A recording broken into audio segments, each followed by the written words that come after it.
Salut très chers investisseurs, c'est Julien Malingo et comme d'habitude, je suis super content de te retrouver sur cette chaîne. Aujourd'hui, on va parler du meilleur moment pour investir. Et tu vas voir, la réponse, elle est toute simple. Avant ça, je t'invite à t'abonner.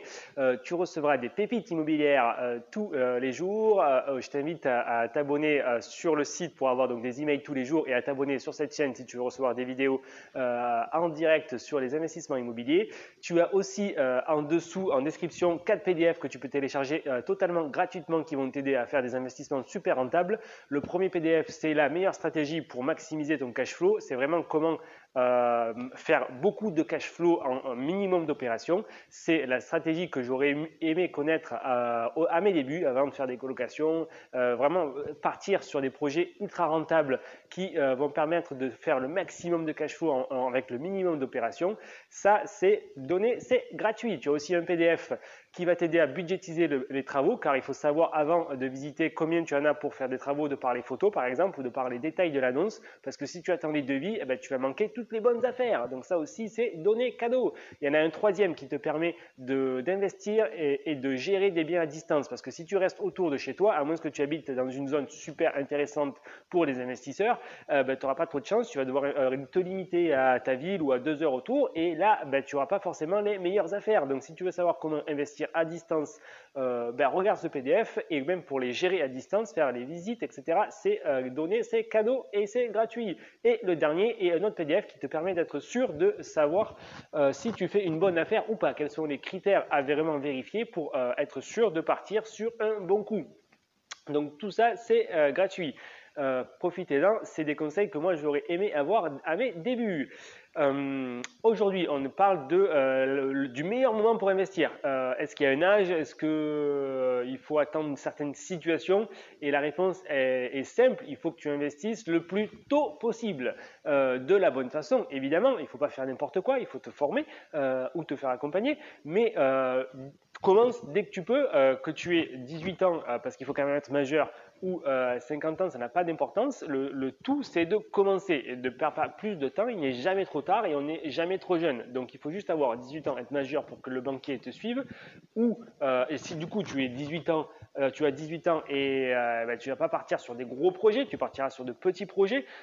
Évidemment, il faudra mettre en face des arguments pour que le banquier te croie. Peut-être que tu as un premier salaire et dans ce cas-là, tu peux justifier, même en étant jeune, le fait d'avoir envie d'investir. Si tu as le bon langage, le bon comportement face au banquier.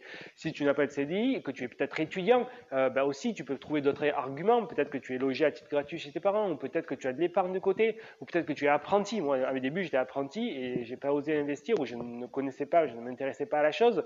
Mais en tant qu'apprenti, c'est aussi, je pense, des solutions très intéressantes pour investir. Même si tu es jeune, tu as le prêt étudiant qui peut permettre aussi de lever des fonds à 50 000 € pour vraiment trouver des biens déjà rentables à ce prix-là dans certaines zones françaises. Donc c'est vraiment possible si tu es jeune.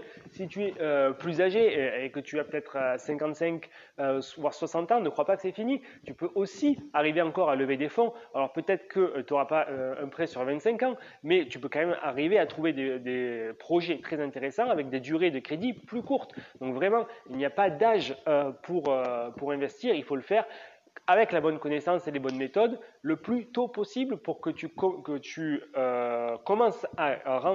les locataires commencent à rembourser du coup ton capital le plus tôt possible pour qu'au final tu sois indépendant financièrement durant la vie de l'investissement grâce au cash flow immédiatement, mais aussi que le capital soit remboursé le plus tôt possible. Et ça, c'est la durée du prêt. Donc le plus tôt tu le fais, le plus intéressant pour toi ça sera. Première chose.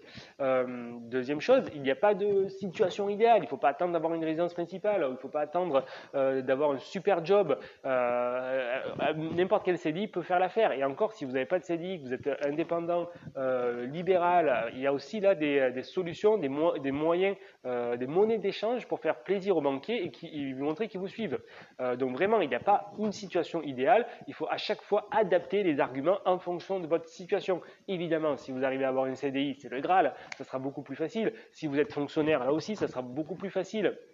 Donc, c'est vraiment peut-être des stratégies. Si c'est accessible à vous, autant partir directement sur une position de fonctionnaire ou de CDI, de façon à avoir plus d'effets de levier. Si ce n'est pas le cas, que vous êtes auto-entrepreneur, que vous êtes indépendant, travaillez sur un peu l'épargne. Travaillez potentiellement, vous aurez à financer un peu d'apport pour rassurer le banquier. Il faudra avoir cette monnaie d'échange. Mais c'est possible. Donc vraiment, il n'y a pas d'âge, il n'y a pas de situation idéale, il faut juste se donner les moyens et adapter les arguments en fonction de votre situation. Après, par contre, évidemment, il y a des situations un peu plus compliquées. Par exemple, si vous êtes en train de divorcer, là, le banquier, lui, il ne va pas comprendre, surtout s'il y a un peu de patrimoine en cours, il veut une situation claire, savoir qui doit quoi à qui. Et là, tant que l'avocat n'a pas statué concrètement comment se passe le partage du patrimoine, etc., c'est un peu plus compliqué.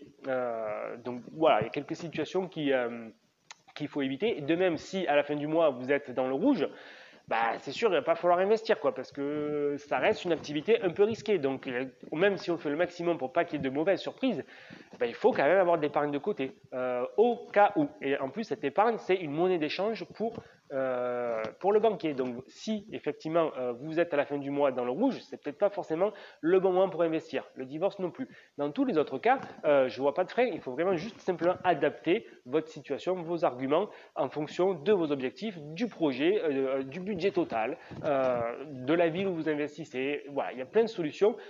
Il suffit simplement de vous former et de passer à l'action pour commencer à investir de la bonne manière aujourd'hui.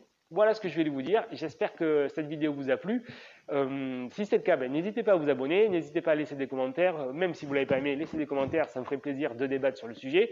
Et puis moi, je vous retrouve à très bientôt. Regardez sur Instagram aussi, il y a pas mal de pépites immobilières que vous pouvez partager, suivre et utiliser pour vous former. À plus sur Instagram ou sur Facebook ou sur YouTube. Ciao, ciao les amis.